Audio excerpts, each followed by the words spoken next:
आज सुबह से देश में वक्फ बिल की चर्चा है। असल चर्चा संसद में हो रही है, लेकिन चर्चा सड़क पर भी है। लोकसभा में इसकी शुरुआत कैसे हुई, सबसे पहले बीते 9 घंटों की चर्चा की एक रील से कर लेते हैं। अगर आज हम ये संशोधन लेके नहीं आते तो जिस सदन में हम बैठे हैं, ये पार्लियामेंट बिल्डिंग, इसको भी क्लेम किया जा रहा था। आज ये बिल सिर्फ एक विशेष समुदाय के जमीन पर इनकी नजर है। इन्होंने ऐसे संशोधन लाए हैं जिससे बिल से इस देश में और यहाँ पे समस्या बढ़ेगी। अगर वक्त देने वाले की प्रॉपर्टी लूटी जा रही है तो क्या खामोशी चलेगी सर? वोट बैंक के लिए देश कहां तक जाएगा? भाजपा वाले मुसलमान भाइयों की वक्फ की जमीन चिन्हित करने की बात कर रहे हैं, जिससे महाकुंभ में जो हिंदू मारे गए हैं या खो गए हैं उनको चिन्हित करने की बात पर पर्दा पड़ जाए। ये जो बिल लाया है, उस बिल को देखते हुए आपका हेतु स्पष्ट नहीं होता, आपके मन में कुछ और ही है।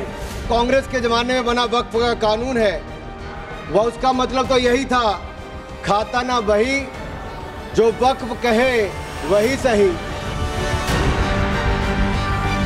ऐसा माहौल बनाने का प्रयास किया जा रहा है कि जैसे यह कोई वक्फ संशोधन विधेयक जो है ये मुस्लिम विरोधी है। अब आपने रास्ता खोल दिया वक्फ प्रॉपर्टीज के ऊपर मुकदमों के लिए।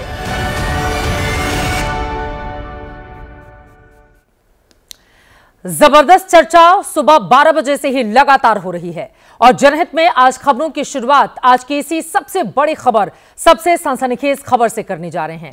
सबसे बड़ी खबर यही है कि आपकी, हमारी और इस देश की संसद बच गई है। सरकार ने दावा किया है कि आपकी संसद अब पूरी तरह से सुरक्षित है। आपकी संसद पर अब कोई भी कब्जा नहीं कर पाएगा। कोई दावा नहीं कर सकेगा ये देश की नहीं बल्कि उसकी पर्सनल प्रॉपर्टी है।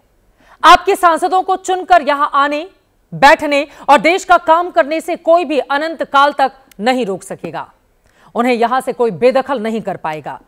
कोई भी ताकत आपके प्रधानमंत्री, मंत्रियों और सांसदों को नोटिस नहीं दे सकती कि संसद को 1 महीने में खाली करो, अपने टेबल कुर्सी कहीं और जमाओ, क्योंकि आज संसदीय लोकतंत्र का ऐतिहासिक दिन है। वक्फ संशोधन बिल 2025 लोकसभा से पास होने के बिल्कुल करीब आ चुका है। चर्चा इस समय भी लगातार लोकसभा में जारी है। पहले चर्चा के लिए 8 घंटे का समय तय था, अब इसे रात 10 बजे तक के लिए बढ़ा दिया गया है। हम आगे बढ़े उसके पहले वक्फ बिल पर सरकार का तूफानी अंदाज देखिए। केंद्रीय गृह मंत्री अमित शाह का वो आक्रमण देखें जिन्होंने आज जमकर जबरदस्त तरीके से विपक्ष पर किया है। 1995 तक वक्फ की काउंसिल और वक्फ बोर्ड था ही नहीं, वो तो 95 से आया। और मान्यवर, ये जो भ्रम खड़ा किया जाता है कि ये एक मुस्लिम भाइयों के धार्मिक क्रियाकलापों के अंदर, उनके दान की हुई संपत्ति के अंदर दखल करने का है, ये बहुत बड़ी भ्रांति फैलाकर माइनॉरिटी को डराकर अपनी वोट बैंक खड़ी करने के लिए किया जा रहा है। माननीय आपके माध्यम से, इस सदन के माध्यम से देश भर के मुसलमान भाइयों बहनों को कहना चाहता हूं, आपके वक्फ में एक भी नॉन मुस्लिम नहीं आएगा। ये एक्ट में ऐसा कोई प्रावधान नहीं। मगर जो वक्फ बोर्ड है और वक्फ परिषद है, उसका काम क्या है? वक्फ की संपत्तियां मान्यवर बेच खाने वाले लोगों को पकड़कर इसके बाहर निकालने का। वक्फ के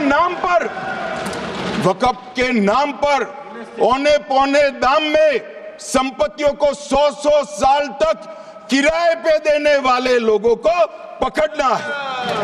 वक्फ का जो पैसा होता है, इनकम जो घिरती जा रही है, जिसके माध्यम से माइनॉरिटी का विकास करना है, माइनॉरिटी को आगे बढ़ाना है, इस्लाम धर्म की सारी धार्मिक संस्थाओं को पुख्ता करना है। ये पैसा जो चोरी होता है ना, उसको पकड़ने का काम वक्फ बोर्ड, वक्फ परिषद कर रहे हैं। और मान्यवर, वो चाहते हैं कि इनके राज में जो मिली भगत चली वो चलती रहे। ये नहीं चलेगी, ये नहीं चलेगी। सैकड़ों साल पहले किसी बादशाह ने दान किया, हमारी भाषा में कहो तो धर्मादा किया।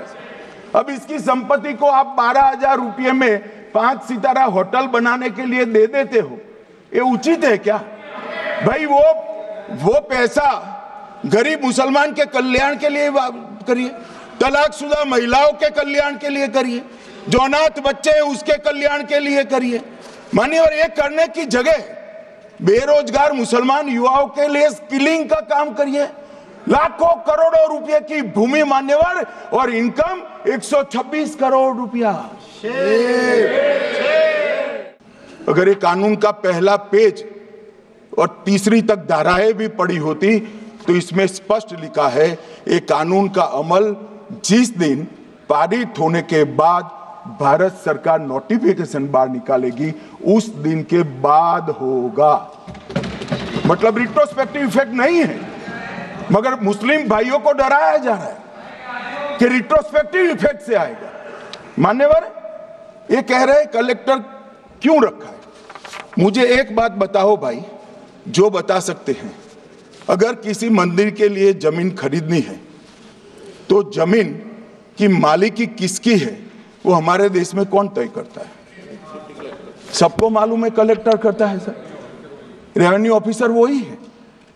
तो अगर वक्फ की भूमि जो वक्फ कर रहा है उसकी है या नहीं है, इसकी जांच कलेक्टर करे तो इसमें आपत्ति क्या है? वक्फ तो दान है भाई, और दान अपनी संपत्ति का किया जा सकता है, किसी और की संपत्ति का नहीं किया जा सकता। गांव में कोई बेचारा अमेरिका गया है 4 महीने पढ़ने के लिए, घूमने के लिए आता है तो कि वक्फ घोषित हो गया। कोई कारोबार करने के लिए दिल्ली आता है तो कि वक्फ घोषित हो गया। अरे ऐसे नहीं होता भाई, कलेक्टर को पूछना पड़ेगा सरकारी संपत्ति है या नहीं है, इसकी जांच करनी चाहिए या नहीं करनी चाहिए। ढेर सारे मंदिर बनते हैं, बने भी है, बनेंगे भी, ढेर सारे चर्च बने हैं, गुरुद्वारे बने हैं, सरकारी संपत्ति पर बन सकते हैं क्या? नहीं बन सकते मान्यवर। जहां वक्फ की घोषणा होती है वो भूमि सरकारी है या नहीं है वो सत्यापित करना ही चाहिए, और कलेक्टर के अलावे इसको कोई सत्यापित नहीं। मान्यवर मुझे ये बताओ कि अभी अभी फैशन है संविधान लहराने की, ये संविधान के हिसाब से सरकार का या किसी भी निजी संस्था का कोई भी फैसला मान्यवर कायदे की कोर्ट से बाहर कैसे हो सकता है? कोई भी फैसला हो, ये देश की अदालत वो फैसले तक रीच नहीं रखेगी। नागरिक ग्रीवेंसेस लेकर कहां जाएंगे? जिसकी भूमि हड़प कर ली गई वो कहां जाएगा? ऐसा नहीं चलेगा। आपकी वोट बैंक के लिए आपने किया था, हम खारिज कर रहे हैं, हम खारिज कर रहे हैं। ऐसा नहीं चलेगा। अदालत में जाइए, जिसको ग्रीवेंसेस है इधर और साइड से, और अदालत न्याय करेगी। न्याय के लिए तो अदालतें बनी हैं। और मान्यवर यहां एक सदस्य ने तो कह दिया माइनॉरिटी इस कानून को स्वीकार नहीं करेगी। क्या धमकाना चाहते हो भाई? संसद का कानून है, सबको स्वीकार करना पड़ेगा। स्वीकार नहीं करेंगे मतलब क्या है? कैसे बोल सकते हैं कोई हम कानून को स्वीकार नहीं करेंगे? एक कानून भारत सरकार का है, हर एक पर बंधन करता होगा और इसको स्वीकार करना पड़ेगा। तो गृह मंत्री अमित शाह ने अपने ही अंदाज में बता दिया है कि संसद से पास कानून को सभी को मानना ही पड़ेगा।